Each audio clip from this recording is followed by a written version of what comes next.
Bienvenida a todos y a todas. Segundo, agradecer a la Comisión Académica que nos permite tener estos espacios de formación, al colegio en general que presta sus instalaciones para que podamos escuchar, debatir, compartir, especialmente porque estamos en Bahía Blanca, un lugar estratégico, y es fundamental como profesionales el poder tener estos espacios de formación que le suben el valor a nuestro trabajo, pero especialmente para no dejar pasar las oportunidades que se nos dan como profesionales. Así que bienvenidos a todos y espero que disfruten y que puedan compartir y llevarse algo de esta charla. Buenas tardes. Hola, hola, ¿se escucha? Ahí está. Buenas tardes. Como decía recién Florencia, la verdad que es un placer recibirlos. Hoy vamos a abordar un tema que es de suma importancia, que es todo lo vinculado a la energía eléctrica. ¿Y por qué digo un tema de suma importancia? Porque prácticamente vivimos conectados hoy a lo que es la energía. Por eso nosotros estamos convencidos de que es importante empezar a hablar de derecho energético. El derecho energético como una rama que estudia aquellos principios y reglas que debe regular todo lo vinculado a la energía eléctrica, hidrocarburos, todo lo vinculado al tema de energía solar, energías renovables. Pero bueno, hoy, en el encuentro de hoy, que contamos con la presencia de la doctora María Paula, que nos va a dar una charla muy importante vinculada al servicio de energía eléctrica, que me va a permitir a leer su gran currículum, pero resumido, para que ustedes la puedan conocer un poco más. María Paola es abogada recibida en la Universidad Nacional de Mar del Plata, está cursando en este momento una maestría interdisciplinaria en energías en la UBA y en el CIARE. Es especialista en Derecho Administrativo, recibida en la Universidad de Belgrano. Es diplomada en Ambiente, Tecnología y Derecho. También participa del Instituto Tecnológico de Buenos Aires y Universidad Nacional del Sur. Fue meritoria en la Mesa de Consultas y Convenios de la Defensoría General Departamental de Bahía Blanca. Fue asesora del ente ejecutivo Presa Embalse Casa de Piedra, provincia de Buenos Aires, La Pampa y Río Negro. Ha integrado comités de ética hospitalarios. Es miembro del Instituto de Derecho Constitucional y Derechos Humanos de esta casa colegial. Ejerce la profesión desde el año 2000. Es docente de la Diplomatura en Derecho Ambiental del Instituto de Educación Superior en Ciencias Empresariales y Sociales de Bahía Blanca. Bueno, ha participado en muchas jornadas, congresos, cursos y demás como ponente y disertante. Tiene publicaciones varias. Bueno, no quiero sacar más tiempo y quiero ya ceder la palabra a María Paola para que nos comente un poquito la jornada del día de hoy. Muchas gracias.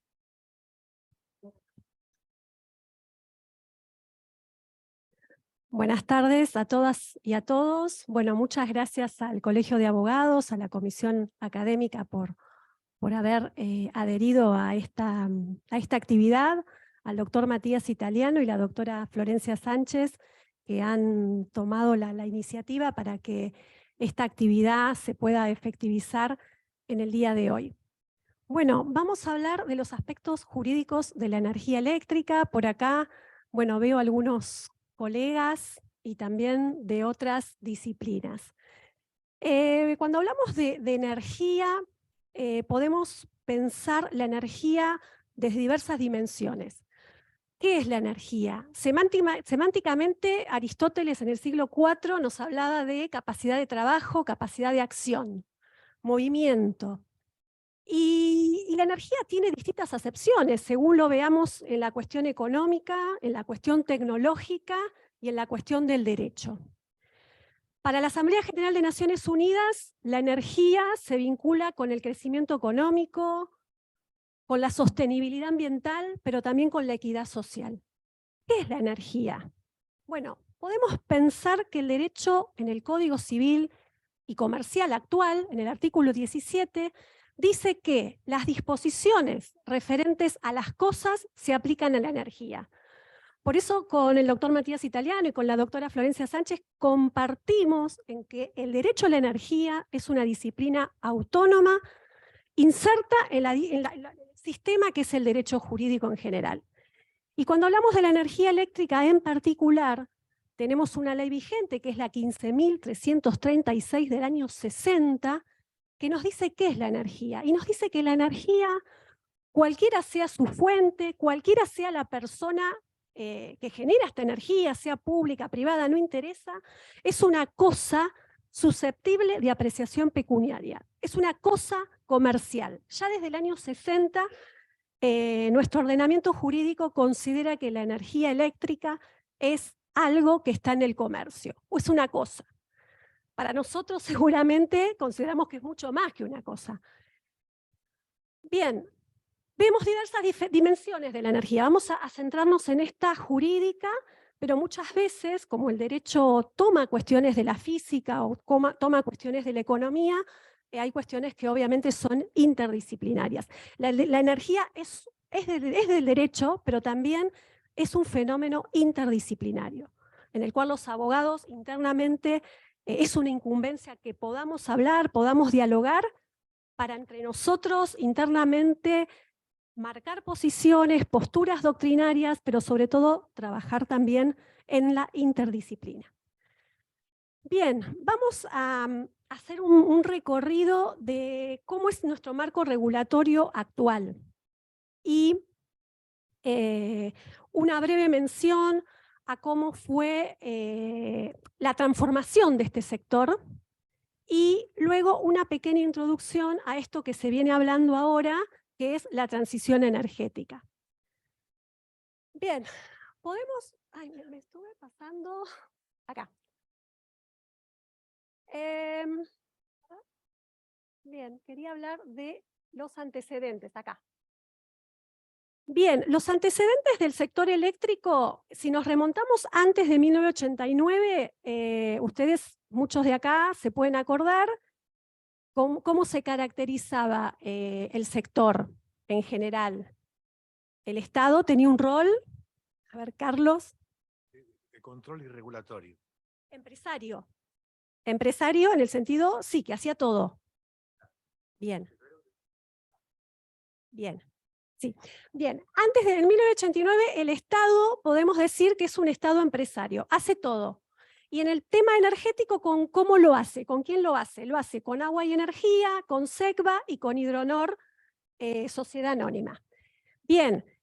El Estado hace todo, lo opera, puede que lo construya a través de otras empresas que pueden ser privadas, pero la propiedad es del Estado. Y esto obedece también que en los años 40 tuvo gran desarrollo la infraestructura estatal.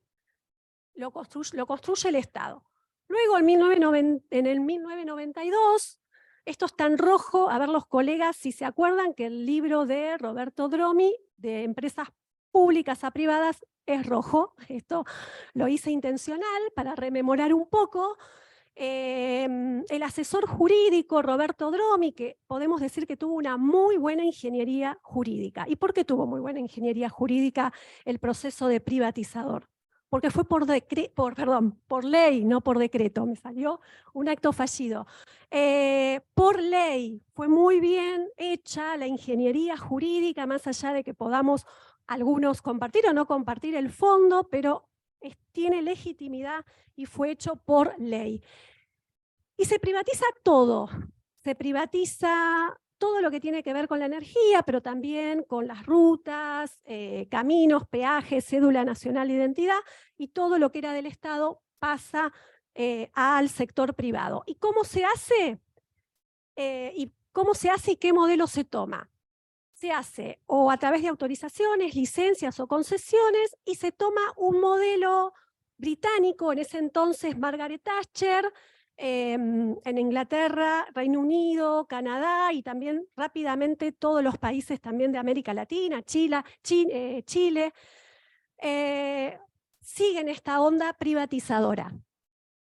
Las causas eran varias, económicas, hiperinflación, deuda externa, bajo crecimiento del país, se privatiza. Y cambia el sector eléctrico, que en ese momento era, o sea, lo hacía todo el Estado, se hace una división, que ahora lo vamos a ver.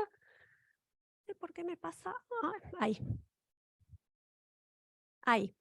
Bien, ¿cuáles son las características de esta transformación? Bueno, se va a dividir el sector y se van a dividir los segmentos en generación, transporte y distribución. Este proceso de privatización, como dijimos, se va a llevar a cabo por diversos formatos. Una es las concesiones a través de licitaciones. Se va a crear por decreto la compañía administradora del mercado eléctrico mayorista, que es quien va a sancionar los precios y va a realizar las transacciones económicas del mercado. Y esta parte es muy importante porque, bueno, es la que actualmente rige. ¿Quiénes van a ser los agentes de este mercado? Los agentes del mercado eléctrico mayorista. Y acá para los abogados y abogadas tenemos que tener en cuenta la jurisdicción. La jurisdicción, estamos hablando de a quién corresponde el plan energético, de quién es competencia o quién es jurisdicción. Bueno, en reglas generales es nación, el plan es federal. La generación se va a diferenciar del transporte y la distribución. ¿Por qué? Porque la generación es competitiva, muchos generadores, con regulaciones solamente en lo que es estrictamente necesario. La generación puede tener diversas modalidades, que seguramente ustedes conocen, que es térmica, hidroeléctrica, nuclear y energías renovables, básicamente. El transporte y la distribución se diferencia de la generación porque es servicio público. Bueno, servicio público, ¿qué implicaría? Si hay algún abogado que pueda, si quiere opinar.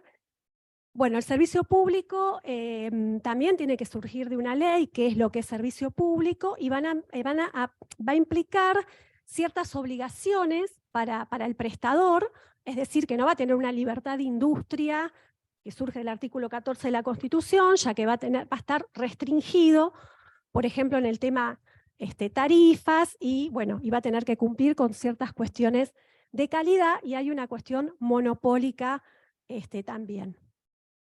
Bien, en lo que hace al transporte, bueno, hay una transportista actualmente que es la transportista de alta tensión Transener en 500 kilovatios, y después van a haber transportistas regionales, que son 7, de 132 kilovatios y 400 kilovatios. Y por último tenemos la cuestión de las distribuidoras. Las distribuidoras, acá a los abogados y abogadas que nos interesa el tema de jurisdicción, competencia, tenemos que es local. Sin embargo, las distribuidoras son agentes del mercado eléctrico mayorista. La transportista obviamente que no compra ni vende energía, es remunerada por el servicio que presta. Después también hay otros agentes que son los comercializadores y los grandes usuarios. Bueno, ¿cómo es el contrato? Acá vamos a la ley de la física, ¿no? Porque el derecho tiene que respetar un poco lo que ocurre en la realidad de los hechos. La energía no se puede almacenar, ¿no? La energía fluye, por lo cual, cuando estamos acostumbrados los abogados en los contratos, que bueno, yo puedo vender algo y al tiempo entrego, bueno, me pueden dar una seña, o sea, es algo concreto, es fácil de entender. Y cuando hablamos de la energía, bueno, ¿cómo es? Bueno, como no se puede, está la ley, no sé si hay algún físico en la sala, la ley de Kirchhoff, no se puede.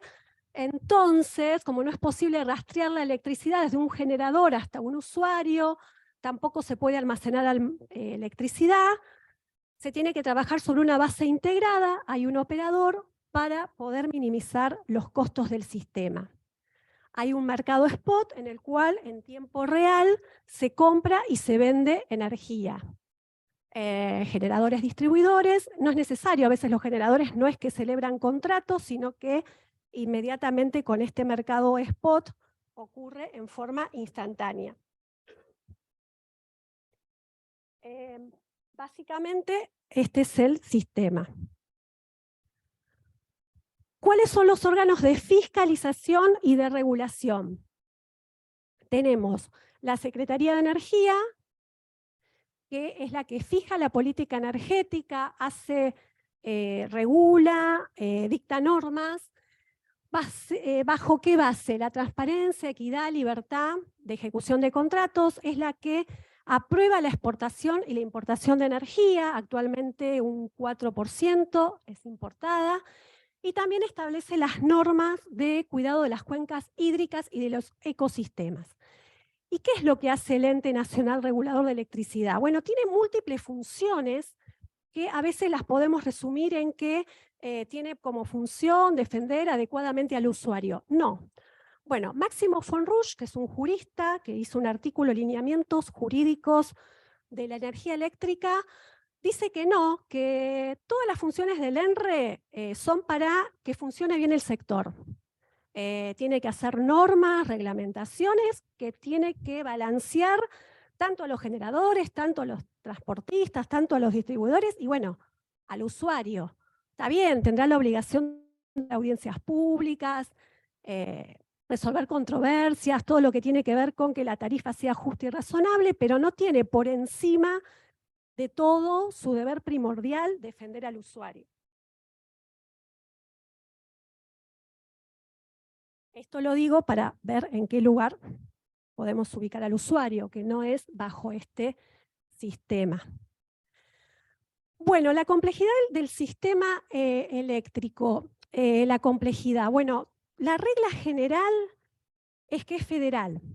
En el año 89 hubo un pacto federal entre Nación y las provincias que se quisieron poner de acuerdo en cómo iban a acomodar estas cuestiones de los sistemas eléctricos. Hay sistemas eléctricos provinciales, que son los que caen bajo la órbita de las provincias, y como regla es que cuando se conectan al sistema argentino de interconexión, que es el sistema que tiene que ser único para poder controlar mejor las fallas y solucionar rápidamente los problemas, tiene que ser uno.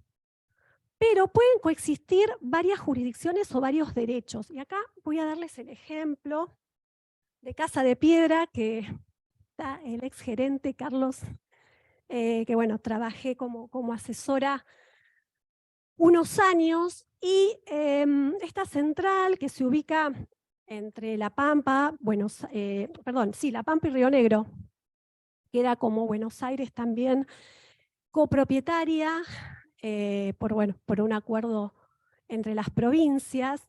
Ahí hay algunos datos técnicos de la central. La central es agente del MEM y tiene una habilitación comercial provisoria. En todo lo que tiene que ver con la generación se aplica el derecho a la energía federal. Todo lo que dijimos, ¿no? La ley 2465 y todas las reglamentaciones, resoluciones de la Secretaría de Energía. Es más, si tiene algún incumplimiento, podría ser sancionada por sumario del Ente Nacional Regulador de Electricidad, porque la energía tiene que ver con una obligación de resultado. Por más que estemos hablando de un generador, tiene que cumplir ciertos requisitos, informaciones muy rigurosas para que se mantenga el sistema controlado. Y con las cuestiones del agua, ahí hay un comité interjurisdiccional del Río Colorado, que también ocurre con otras centrales, las autoridades de cuencas, que controlan, que cuidan lo que tiene que ver con el agua. Pero también el ENRE cuida cuestiones ambientales, ya que hay que cumplir con un sistema de gestión ambiental, que es el mismo ENRE el que lo monitorea. Con esto quiero ejemplificar que cada caso hay que analizarlo en su situación concreta, como su ubicación geográfica, qué dice el estatuto, quién es la autoridad concedente, para poder ver cuál es la normativa aplicable. Porque puede coexistir muchas normativas. Casa de Piedra, por ejemplo, también otra normativa independiente de la federal, es que para ir a cuestiones de obras públicas, contrataciones, y vamos, yo como no estoy más, pero sigue rigiendo la ley de las normativas de La Pampa. Es decir, derecho administrativo, voy a La Pampa, derecho a la energía, voy a las cuestiones federales. Esto es un mapa de cómo estamos en generación. En generación dijimos que hay distintas modalidades. La modalidad térmica se puede ver que estas son todas las centrales de generación que funcionan en nuestro país y que tienen la modalidad de que, bueno, utilizan gas, y si hay alguno de alguna central nos puede comentar un poquito más cómo funciona. Y tenemos la nuclear, que actualmente, bueno, disculpen, en las cuestiones térmicas son privadas. A partir del año 92 se hicieron grandes inversiones de este tipo de generación, y en lo que es la generación nuclear es pública. Esto tiene una razón, que bueno, también por cuestiones de seguridad y de responsabilidad es el Estado el que lidera este tipo de forma de producir energía.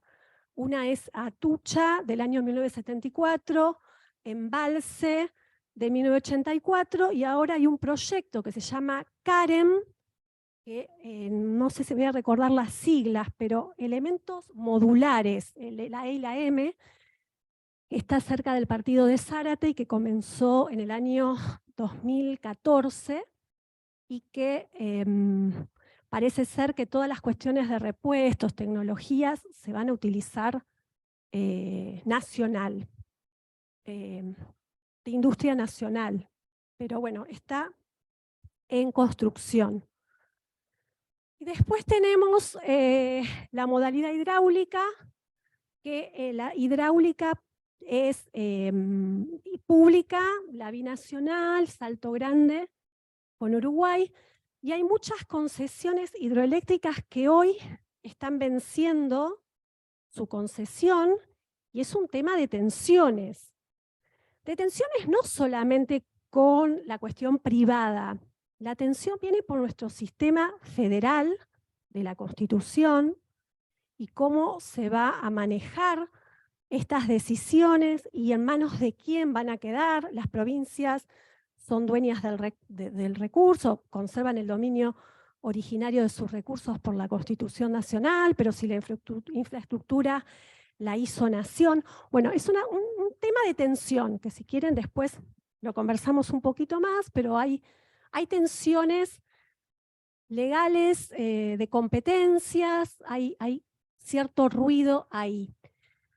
También tenemos la energía eólica, con grandes fomentos por parte del Estado para que pueda desarrollarse, particularmente desde el año 97, que tenemos la primera ley, y la solar. Como verán, la hidráulica depende de las cuestiones geográficas del recurso agua.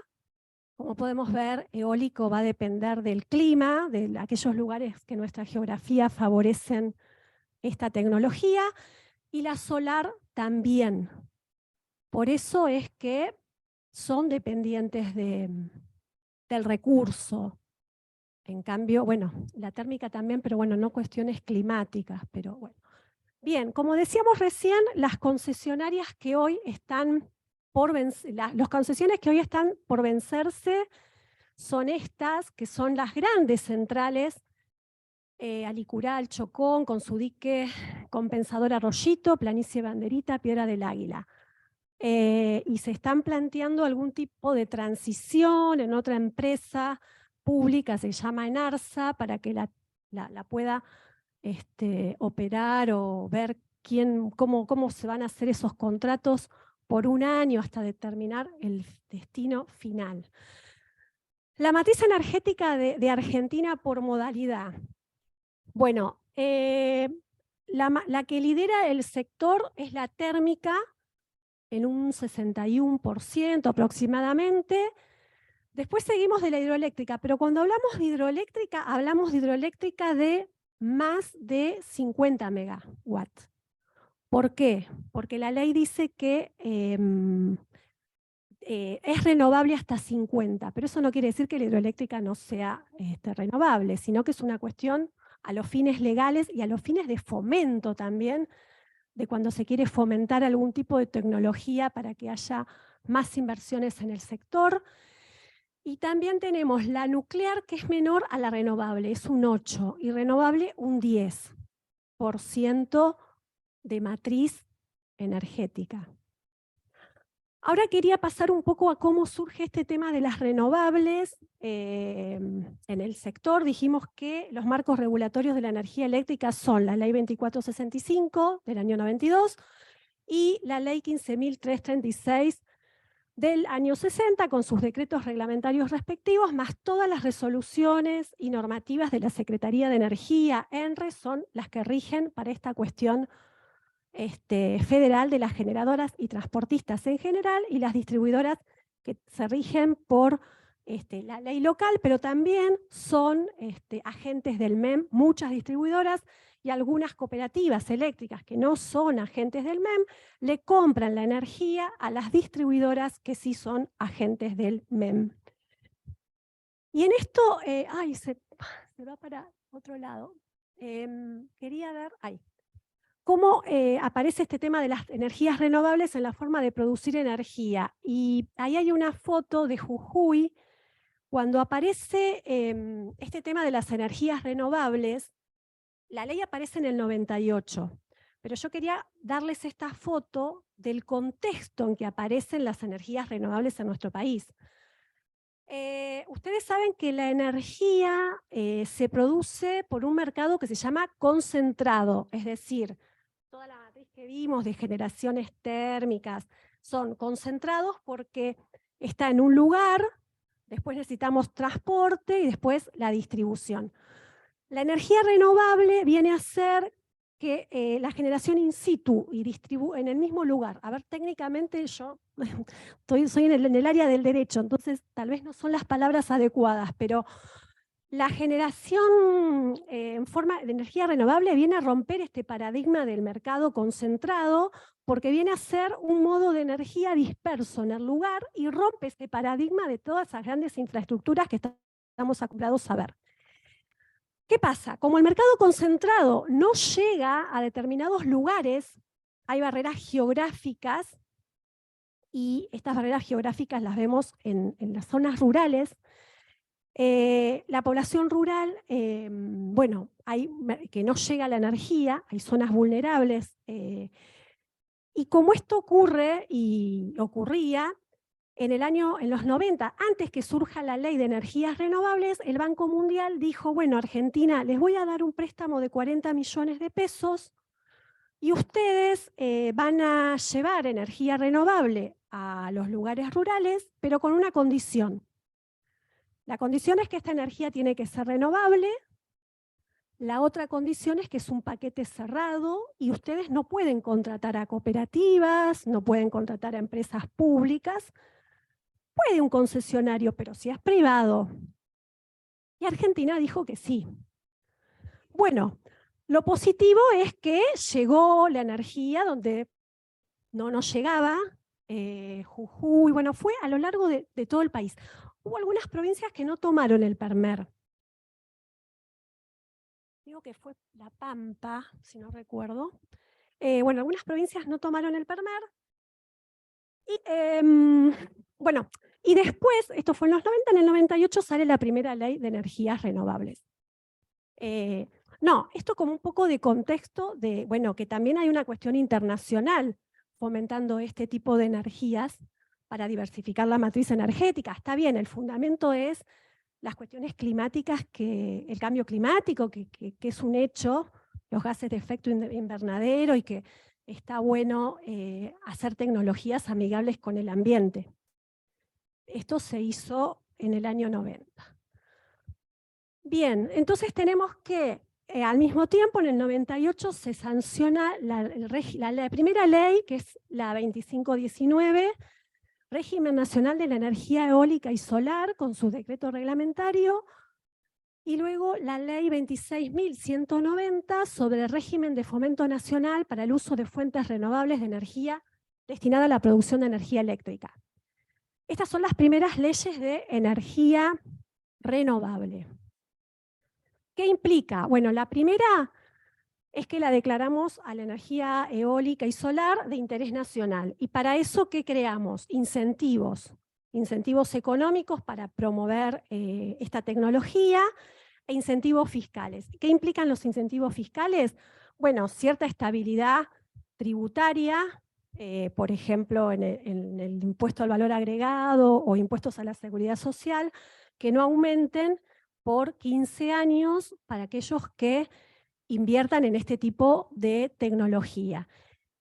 Y la otra normativa, que es muy importante porque sigue vigente con una modificación en el 2015, esta ley nos dice algo que tenemos que asumir un compromiso, ¿no? Esta ley 26.190, porque dice que tiene que llegar a Argentina a un 20% de producción de energía renovable al 31 de diciembre de 2025. Esta fecha se fue modificando. Primero era un 8% a determinada fecha, bueno, ahora es un 20%. Y esta ley también nos define cuál es la energía renovable. Por eso es que yo les decía que la hidroeléctrica de más de 60 queda fuera. Pero esta ley también fue modificada, porque primero decía 30 megawatts, y hubo reclamos de las hidroeléctricas para aumentar el tope. Es decir, que renovable para la ley son solamente las mini hidráulicas. Para la ley, porque uno puede tener algún tipo de consideración que las hidroeléctricas, más allá del impacto, no genera contaminación. Bien, y para seguir con este tema de las energías renovables, tenemos lo que ahora se empieza a hablar, que es para el usuario común, ¿no? La ley 27.424, el fomento a la generación distribuida de energía renovable integrada a la red eléctrica pública, que Buenos Aires adhiere a esta ley mediante ley 15.325 del año 2022, con su decreto 2371, y la resolución 463 del 2023, que establece que la autoridad de aplicación es el Ministerio de Infraestructura y Servicios Públicos de la provincia de Buenos Aires. Esto vendría a ser que un usuario común, por ejemplo, yo decido comprar un panel solar para poner en mi domicilio y, bueno, puedo hacerlo, pero tendré que hacer un estudio de factibilidad, en lo posible con un ingeniero, que sé que el Colegio de Ingenieros está promoviendo que se protejan sus incumbencias profesionales para que podamos contratar a un ingeniero y poder tener asegurada la responsabilidad y que sea un ingeniero el que haga el plano. Y bueno, lo presentamos ante nuestra compañía distribuidora para que lo apruebe. Podemos consumir nuestra propia energía por este medio y el resto lo podemos inyectar a la red. Y de esta manera nos van a remunerar, pero obviamente que la remuneración no va a ser como un agente del MEM en esos términos. Y ahora, como hubo tanta información con respecto a las normativas, que sé que es un tema un poquito para los que no son abogados que queda un poco como tedioso, vamos a un tema un poco más divertido, que es el tema que ahora se empiece a hablar. Bueno, este es el marco de las normas, de cómo se ve la energía con este tipo de modalidad. Y lo que se empieza a hablar es, bueno, hay una realidad, el cambio climático, gases de efecto invernadero. Bueno, a ver, la matriz energética como está hoy puede no ser amigable con el ambiente. A ver, ¿qué hacemos? Uy, se pasa al sol a las transparencias, el power. Bueno, ¿qué es la transición energética? ¿Alguien quiere plantearlo? ¿Quiere plantear qué le parece que es la transición energética? ¿En qué consiste? Si escuchó hablar.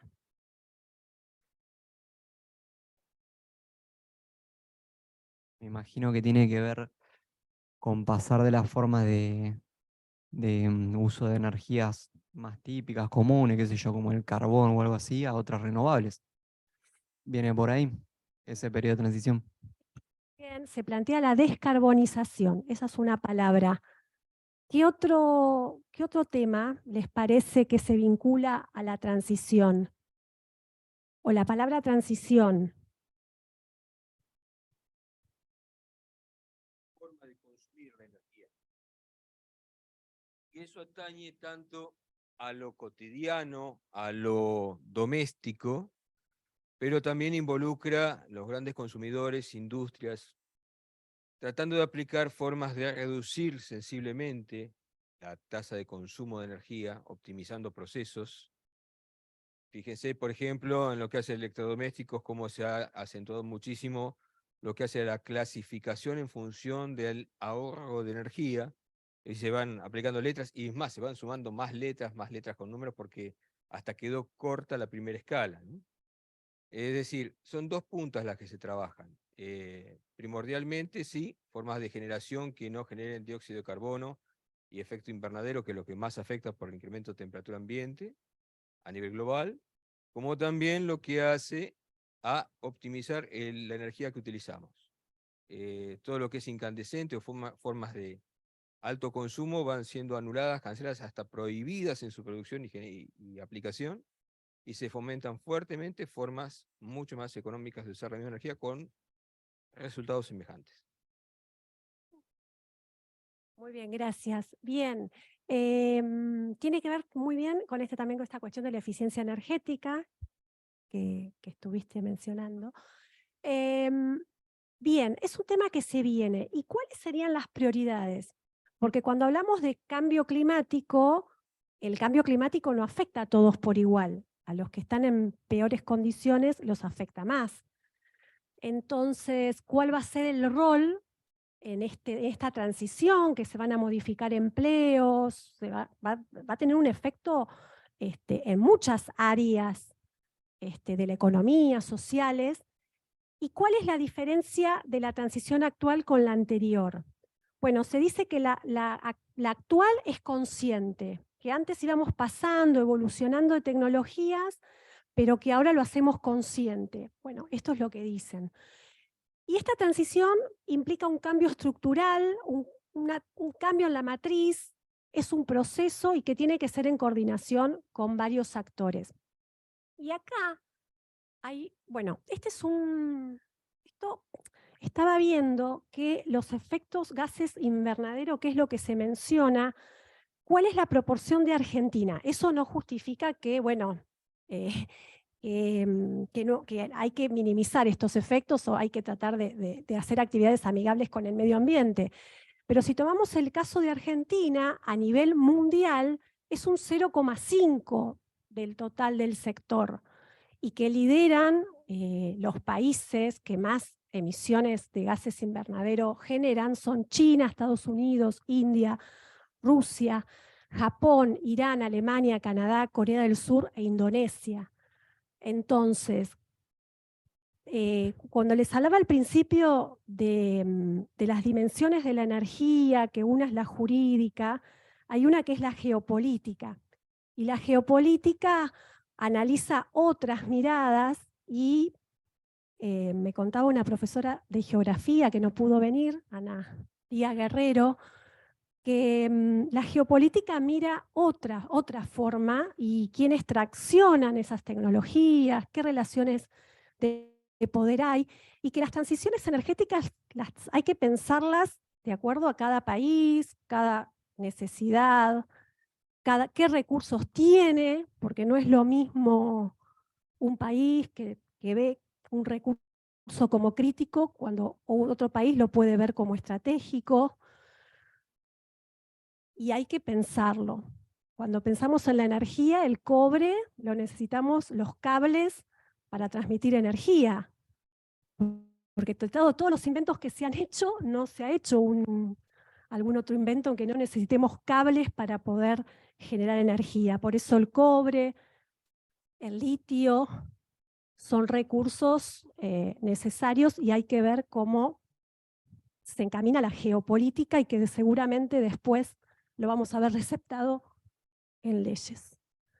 Bien, con respecto a las energías renovables, estamos muy bien, por lo que veo, por estos datos de CAMESA del 2022, que están en un 13,9 el porcentaje de demanda en el MEM. ¿Y cuáles son los objetivos de la transición energética? Estos objetivos son sacados de una resolución reciente, del año 2021. Hay una resolución, la 1036, de la Secretaría de Energía de la Nación, y que establece los lineamientos básicos para la transición energética. Y hay 6 objetivos. Esos 6 objetivos son estos: inclusión. Y miren, por lo menos a mí me llama la atención y me gusta, le digo la verdad que me gusta que se humanice la energía, me gusta que tenga otro rostro. Y en estos lineamientos de esta resolución aparece la palabra inclusión.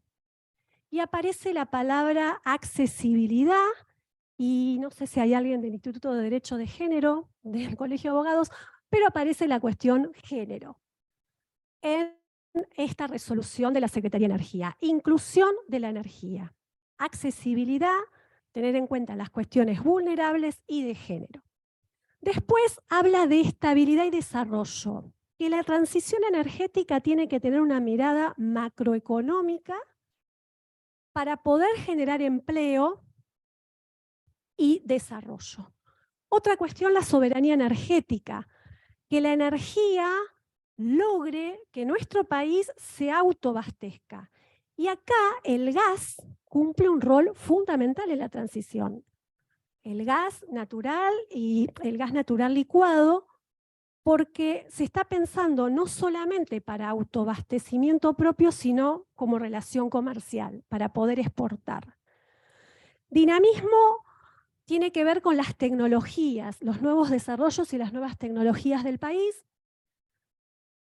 Voy a sostenibilidad, que es más fácil, que tiene que ver con las cuestiones de los efectos de gases invernaderos, y después habla de federalismo. ¿Por qué me quedo acá en federalismo?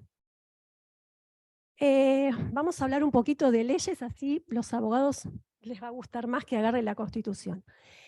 Nuestro sistema federal, nuestro sistema de la Constitución, nuestro sistema de Estado es un Estado federal. Y esto en la energía es fundamental. Porque la potestad de establecer el plan energético es nacional. Entiendo las tensiones que hay en las provincias, fundamentalmente hoy Río Negro y Neuquén, con el tema de las concesiones, porque está planteando la Autoridad Interjurisdiccional de Cuencas que no se han cumplido la normativa, la 2465, ni la ley 15.036, por ninguno de los gobiernos en todos estos 30 años de concesión, por lo cual hay una tensión de las provincias en este tema de las concesiones, diciendo que no se pagó el canon del agua, que les deben regalías. Cuando pensemos en estas cuestiones de las hidroeléctricas y de las concesiones, a las provincias les corresponde un 12% de regalías, y si ese recurso lo comparten con otra provincia, el 6%. Pero volvamos al tema del federalismo.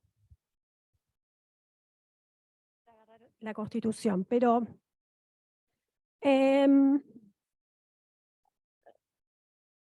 artículo 75, inciso 18, el 19 y el inciso 13 son los fundamentos para determinar que la política energética es nacional, tiene una visión federal, relacionada con el comercio con las naciones extranjeras y las provincias entre sí, con la cláusula llamada del progreso, que tiene que ver con la prosperidad del país en general, el país es uno, con el adelanto, el bienestar de todas las provincias, el progreso, y también lo que tiene que ver con desarrollo humano, progreso económico, justicia social, desarrollo científico, tecnológico, su difusión y aprovechamiento.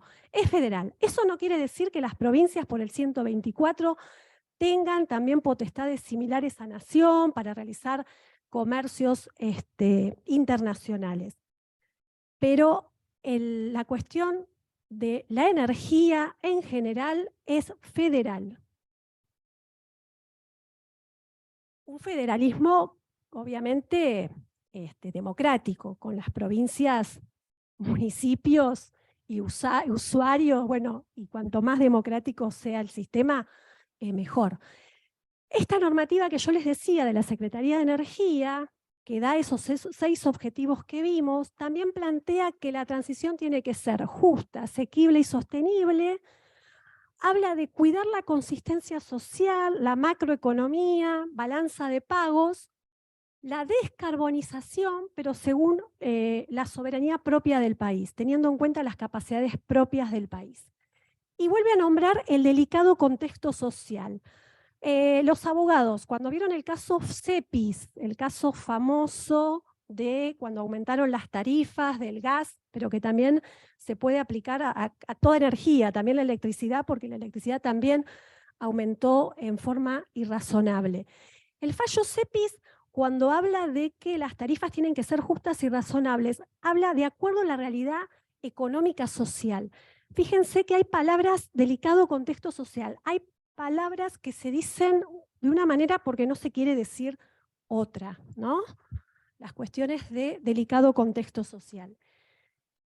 Para terminar, bueno, antes de terminar quería mencionarles que esta cuestión de la energía también es un derecho humano, no solamente lo que tiene que ver con la accesibilidad, que seguramente todos coincidimos, sino que es un derecho humano el desarrollo. En la Declaración Universal de los Derechos Humanos, el artículo 27, dice que toda persona tiene derecho a tomar parte libremente de la vida cultural de la comunidad, la energía es una cultura, a gozar de las artes y a participar en el progreso científico y en los beneficios que de él resulten. Es decir, bueno, la equidad en la participación científica y tecnológica. Y se me terminó, pero igualmente me acuerdo de lo que decía.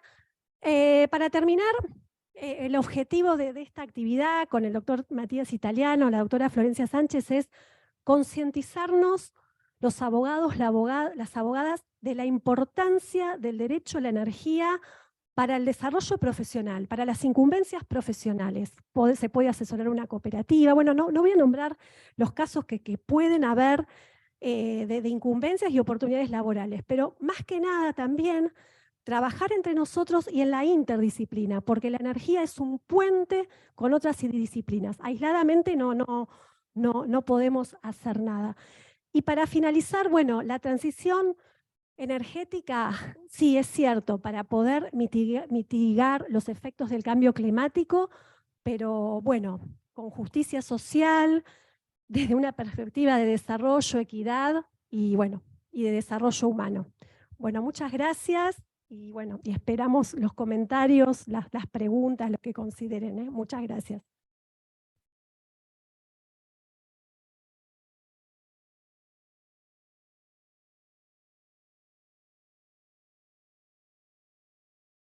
¿Opiniones? ¿Cuáles son las posturas doctrinarias del sector eléctrico? ¿Del servicio público o en general? Del servicio, bien. Bueno, con respecto a las posturas doctrinarias tenemos varias. Si tomamos en cuenta el servicio público o el sector eléctrico. En cuanto al servicio público, hay coincidencia en que es un derecho humano y se aplican obviamente las reglas del consumidor.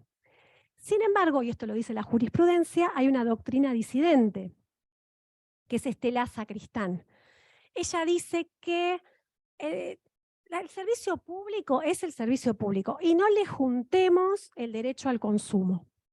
Eso va por otro lado. Entonces no está de acuerdo en que en la ley del consumidor se agregó servicio público domiciliario, usuarios de servicios domiciliarios.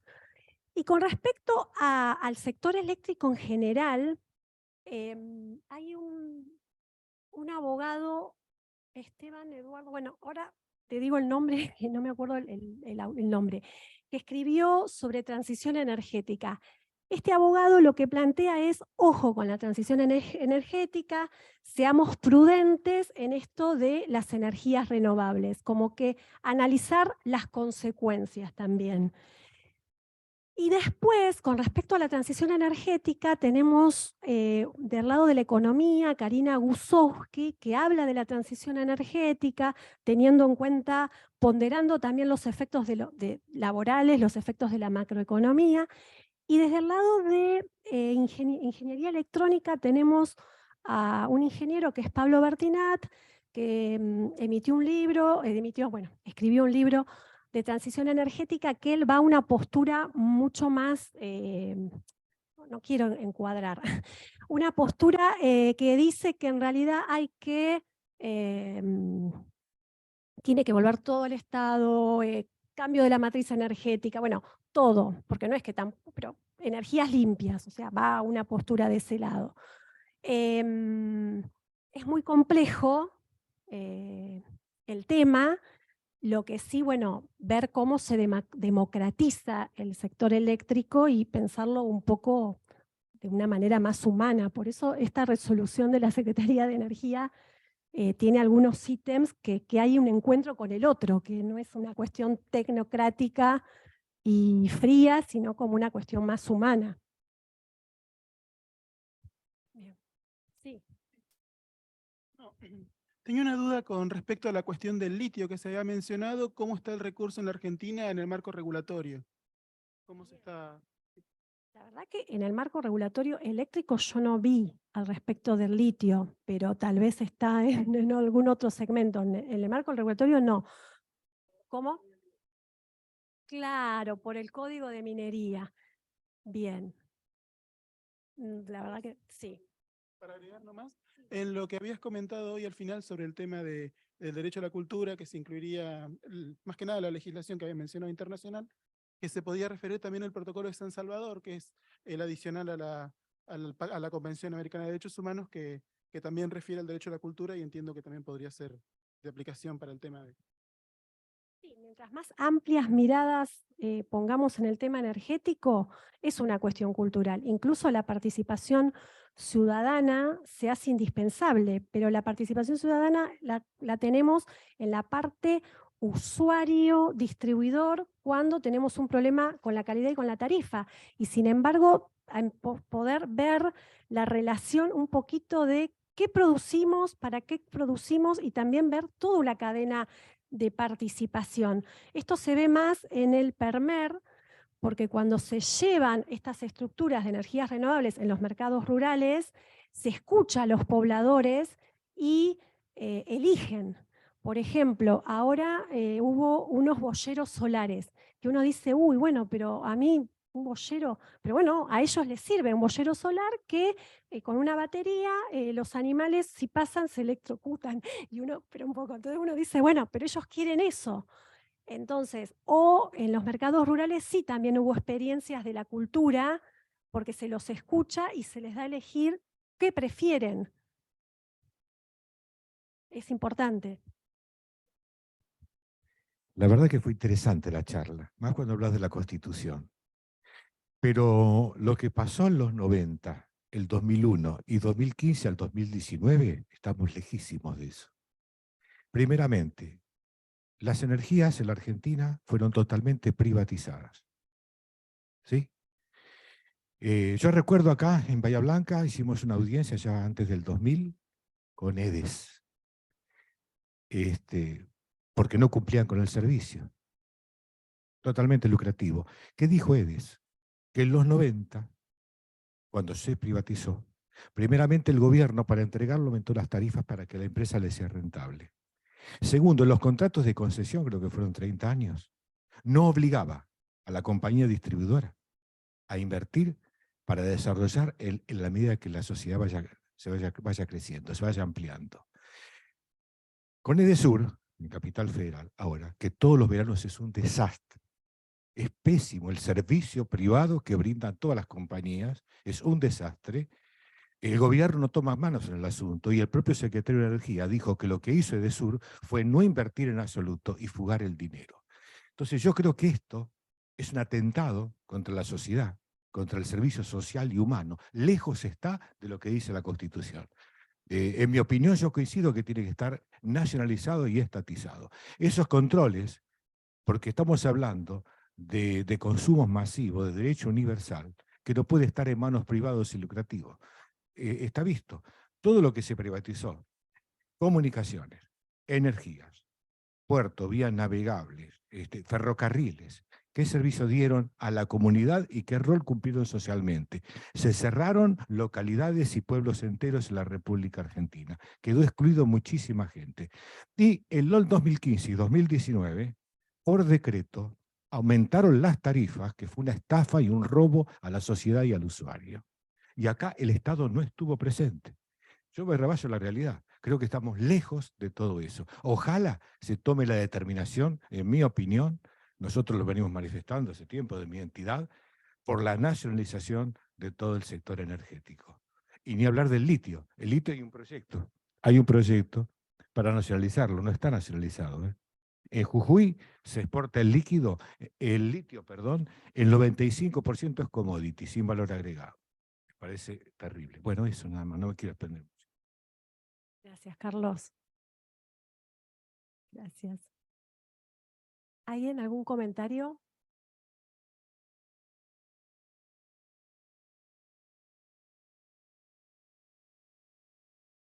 No, para acotar un poquito lo que decía recién el señor, el tema de privatización, sí, es un tema muy controversial, ya lo sabemos todos. Decir que no funcionó nada del tema privatizado, no estaría tan de acuerdo, digamos. Porque para mí, por mi experiencia y demás, si el órgano contralor fijado por el Estado en las privatizaciones y leyes de privatizaciones que se hicieron de las empresas hubieran funcionado como tal, otra hubiera sido la cuestión. Y hay ejemplos de buen funcionamiento de ese sistema. No quiero entrar en detalle, pero qué sé yo, vos mencionaste los transportistas de energía eléctrica. En eso la jurisdicción es nacional, entonces el órgano contralor es el ENRE. Y yo te puedo asegurar que controla y penaliza y se paga la penalización y hay planes de inversión y demás. El tema está en que en el tema transporte, que es lo que yo conozco, la ley de privatización indica que se les concesiona a las empresas la operación y el mantenimiento, no las inversiones. Y lo dice la ley que las inversiones se tienen que hacer cargo el Estado.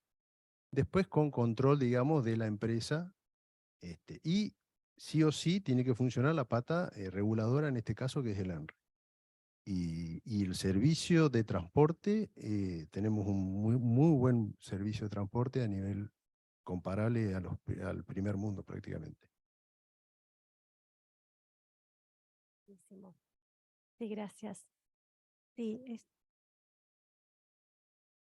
es todo un tema. Sí, sí. Claro, y hay que ver qué segmento.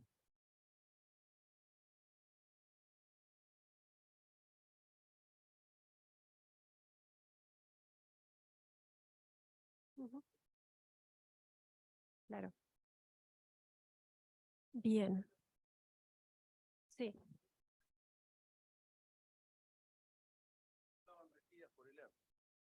Entonces, la única transportista en 132 kilovoltios a nivel provincial que estaba regida por el ENRE, controlada por el ENRE, era en la provincia de Buenos Aires nada más. En el resto de las provincias, en general, no se privatizó. Las transportistas en 132 no se privatizaron, entonces quedaron en manos de las provincias. En general, el funcionamiento fue declinando, digámoslo así, y la calidad de servicio de ese servicio fue, no quiero decir en todas, en la mayoría fue declinando.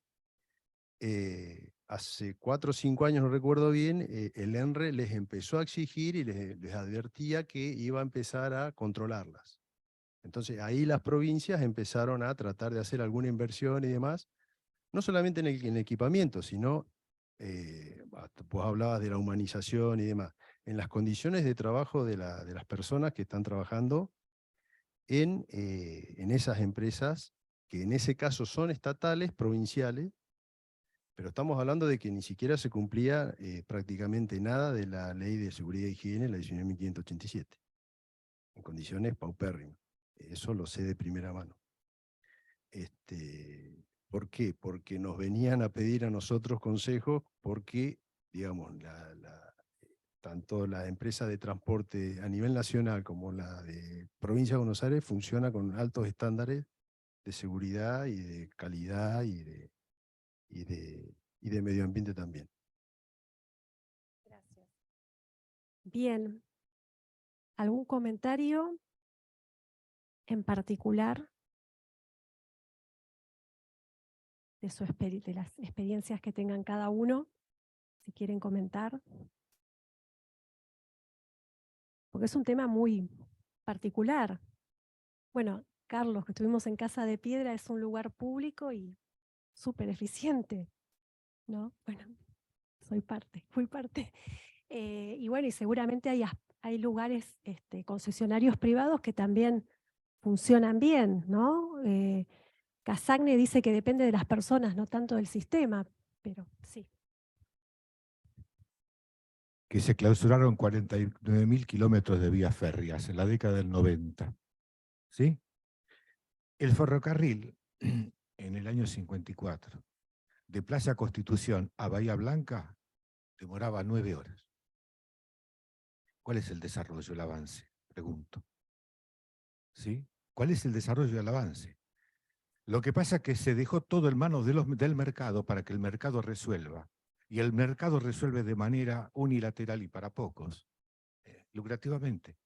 Estoy hablando de cuestiones que no se pueden suplantar por otras. Cuando somos rehén de eso. Esto es la realidad. La empresa gas del Estado, las cosas que construyeron, por ejemplo, en Comodoro Rivadavia, Entel, Telefónica, como Telecom, sigue utilizando los mismos edificios que construyó Entel cuando era de Argentina. Digo, ¿qué hicieron? Fue toda una acción lucrativa para nada. Lógicamente que hubo una provocación, por ejemplo, para Entel, para destruirla nacionalmente, para que después que se dijera que era deficitaria, que no cumplía con todos los requisitos, con la intencionalidad de que ocurriera lo que ocurrió. Fue la entrega de todo el patrimonio de las empresas estratégicas de la República Argentina. Vayamos a Inglaterra a ver dónde está privatizado todo. Hasta la salud tiene nacionalizada. No existen los consultorios médicos particulares en Inglaterra. Hablo del país que desarrolló el sistema capitalista. Me parece que acá estamos caminando al revés. Y esto comenzó, por supuesto, en los 90 y se profundizó. Y quedó estructurado de esa manera, vos lo dijiste, hasta por ley, con Dromi. Toda empresa que queda en manos del Estado no puede continuar en manos del Estado. Me acuerdo de Dromi. Terrible fue. Bueno, eso.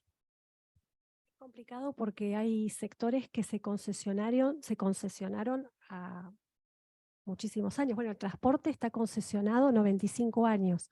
No se quiso poner perpetuo, se tomó de Chile, que Chile lo puso perpetuo y se quedó de esa manera.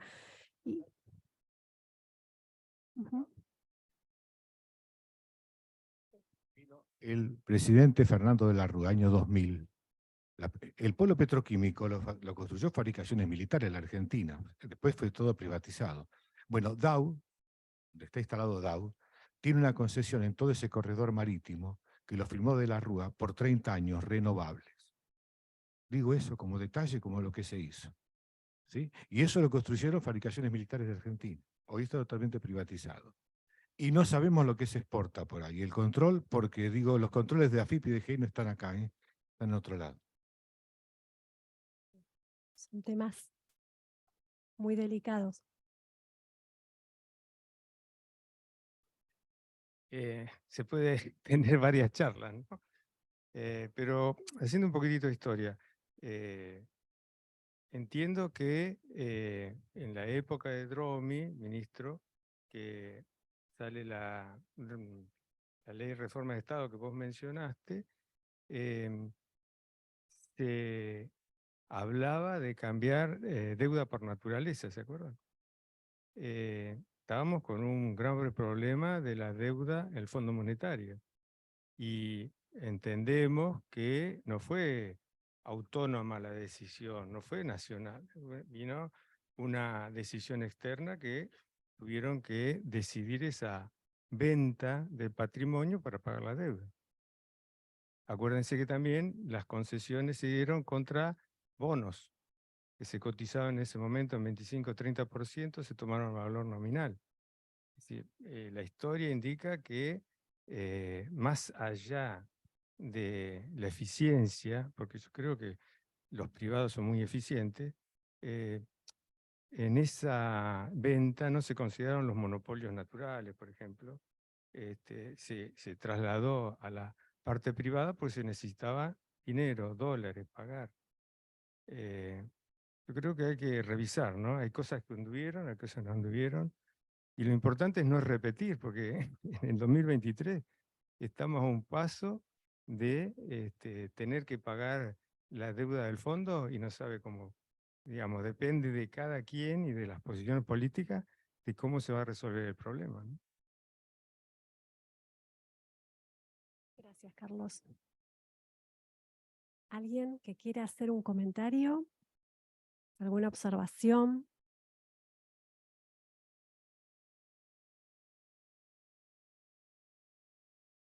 Bueno, primero agradecerte a vos por esta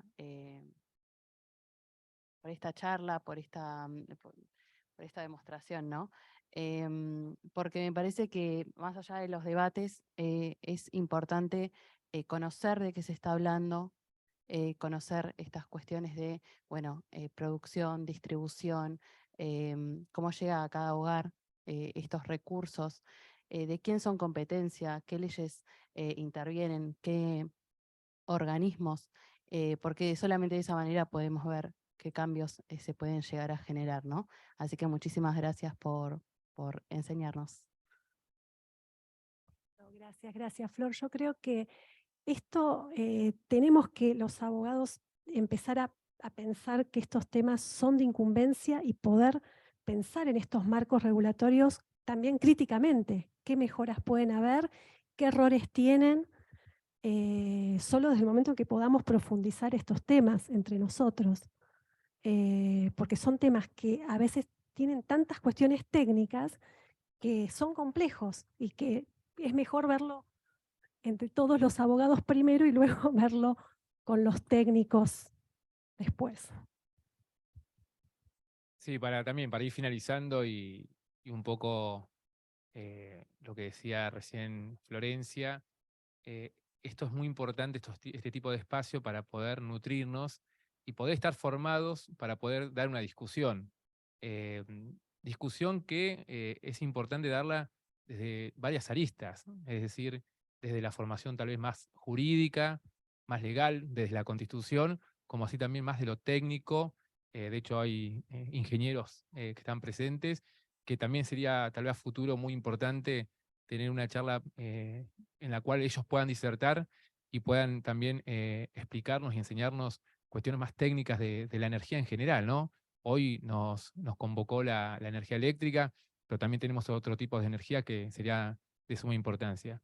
Debates, obviamente, en torno a la energía se ha generado y se van a seguir generando, y está bueno lo que han manifestado acá los que han participado en carácter de oyente, Carlos, el señor que está atrás que comentaba el tema de la privatización, que se discutía privatización, sí, no, mejor, peor, cómo estamos, hacia dónde vamos. Bueno, ese hacia dónde vamos obviamente tiene que ser discutido y pensado desde la formación, ¿no? Entonces, en ese sentido está bueno este tipo de espacio para seguir nutriéndonos. Ojalá que podamos tener a futuro más de este tipo de charlas y empezar a instalar un derecho, una rama del derecho muy nuevita, que es el derecho energético, que uno que viene del derecho del consumidor, que cuando se hablaba en su momento de derecho del consumidor, muy pocos sabían de lo que se trataba, y hoy ya está muy instalado y muchas casas de altos estudios, universidades, tienen la materia derecho del consumidor